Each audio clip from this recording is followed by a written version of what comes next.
Hey guys, so I was gonna tell this story about when I think I was 20 years old, maybe 19, but I got in trouble for using a fake ID, one that I had thought I foolproofed, I learned how to do the signature, I learned the address. The girl had green eyes, so it was like, I had my contacts in that day, and they made me put green on there since that's what I had, and that would be my story. And I was just like, oh yeah, I got this. I had been to restaurants so many times. The girl's name on the ID was Kayla, and they started just calling me Kayla when I'd go to that restaurant and drink, because my boyfriend at the time was 21, so he could. I've never really got into drinking at all. I wish I could, because it's just so socially acceptable, and people do that at weddings, at kids' birthdays, dinners, whatever. I have this hair on my lip, I can't figure out where it is. I just can't get into alcohol. But when I was younger, of course everyone goes through a phase where they try it, things like that. So I had got this fake ID from a girl at work. I worked at Hooters, and I was 19 when I got the ID. I'm not exactly sure. I think it said I was 22 maybe.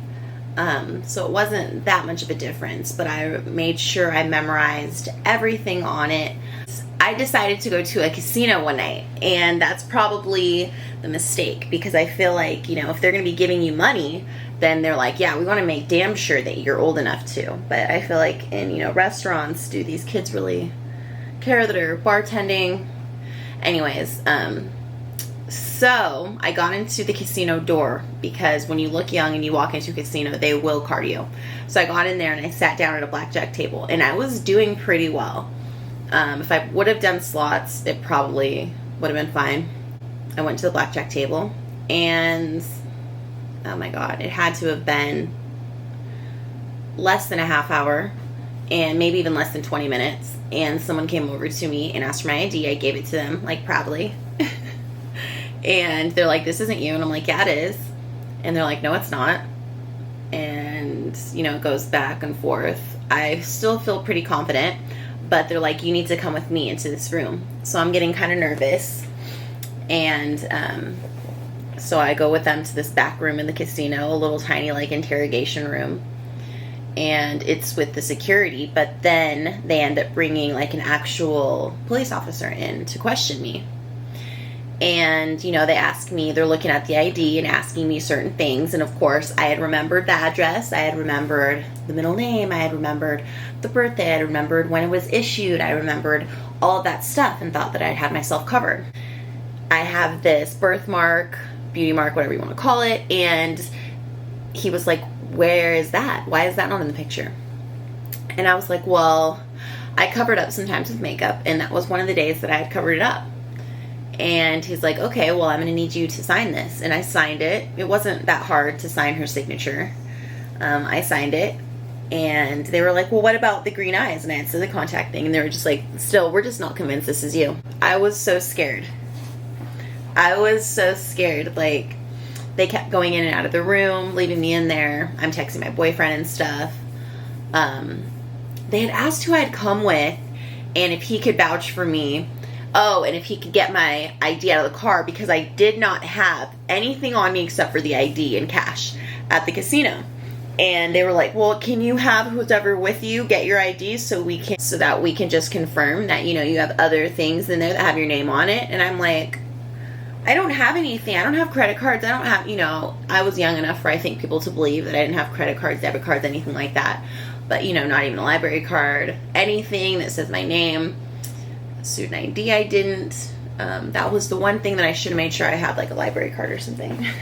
So anyways, I end up breaking down, okay? I end up fucking crying and breaking down and fucking admitting it. Like a fucking idiot.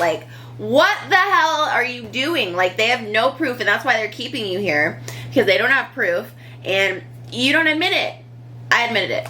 So I was scared, and I was always a pretty good kid. And so I admitted it. I ended up getting a citation for using ID of another, and I ended up going to court. It was a way different court system. It was in a different city than I was used to. Maybe it was because it was at the casino and it was like on a reservation type of thing or something. Maybe it was different than any court I've been to. Yeah, so it was just this, big area. The judge was in the front. There was tons of people. Everyone got called up one by one. And he said he was going to take my license away for 6 months. And I'm like freaking out. I can't do this. In my head. I didn't freak out or anything in front of him. But so then I get sentenced that. And then I have this idea that maybe I can write the judge a letter and see if I can convince him to give me the license. I wrote a letter to the judge saying that I was really sorry, like I did something really stupid, and I lied and said that my grandparents were older, that I lived with them. I did live with them, but the fact was that they could drive. I had lied and said they couldn't drive, and that I was their source of transportation, and that, I really needed it back. If there's any way I could have it, less than 6 months. And my license got reinstated. Like, isn't that really crazy? Like, I have no idea who that judge is, but thank you so much for having that mercy on me as a young person doing something stupid, and using a fake ID isn't worth it. Like, alcohol is really, not that great. I know it's socially accepted by, America, by the world, but it's really not that great. And, there's a reason why you're not supposed to drink until you're 21 and put substances in your body, because you want to be a completely formed human being. And I know that all this bullshit sounds like bullshit, but it really is true. I wouldn't recommend getting a fake ID. I have other probably stupid stories about that too. But yeah, using other people's IDs, getting fake IDs, is not worth it. Don't do it. And that's exactly why. Because you can get in some stupid trouble, waste your whole night, embarrass yourself crying, get a charge that is probably going to be on my record forever, even though it's, not serious, but it's still a stupid idea. So yeah, that was my story about using a fake ID and it working out for the worst. Alright, my name is Ariana. Thank you for watching.